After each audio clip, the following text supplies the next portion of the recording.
I'm gonna hold your hand when I say this because dinosaurs couldn't roar. And you might be asking, what kind of sounds would they make? Well, they would probably make sounds similar to alligators and crocodiles. There's also this dinosaur called Panachosaurus, who's an ankylosaur, and we know that it made similar sounds to birds. And obviously birds are dinosaurs, which means that most dinosaurs might have chirped. So now you know the unfortunate truth of the fact that dinosaurs couldn't roar. G'day, my name is Wade. I'm a tour guide here at the Australian Age of Dinosaurs Museum. We've seen a lot of buzz recently online about dinosaur vocalization, so we thought we'd take some time to explain what we do and don't know about this topic. Making an educated guess, based on dinosaurs' large sizes, we believe they would have had large organs, meaning they would have been able to make low bellows and hisses, say similar to that of modern-day crocs.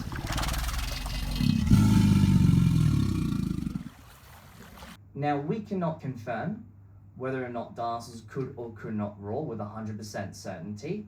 What sparked this debate is the fact that living relatives of dinosaurs, birds and reptiles, can't roar, but can make similar vocalizations. Roaring is a very mammalian trait, and on top of this, we don't even know, or we know very little, about when and how the voice box evolved. Now, based on a number of specimens found over in America, for an example, the Tyrannosaurus rex, paleontologists have been able to figure out, by CT scanning and various other methods of analyzing and scanning skulls, they've been able to find that the Tyrannosaurus rex was adapted for potentially low-frequency hearing, which would imply that several animals around its environment, if not itself, would have been making low calls or low vocalizations. In saying this, only as of recent we've been able to find the fossilized evidence of the larynx or the voice box. Two specimens over in Asia have been able to preserve these structures. A 150 million year old basal Neornithischian, a word I always love trying to say at work, as well as a ankylosaur called Pinacosaurus, similar to our Kunbarosaurus. Because both of these specimens have preserved the voice box, or again the larynx, paleontologists have been able to figure out that these animals would have made bird-like sounds or bird-like vocalizations, which has raised a lot of interesting questions as to which types of dinosaurs also would have been able to make bird-like calls, and when our world started sounding more bird-like.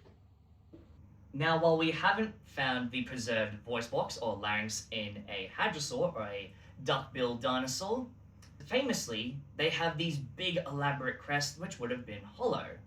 Paleontologists back in the 1980s/90s were able to push air through these hollow head crests and been able to figure out that they would have been able to make loud booming calls, similar to say that of a trombone, allowing them to communicate over vast distances.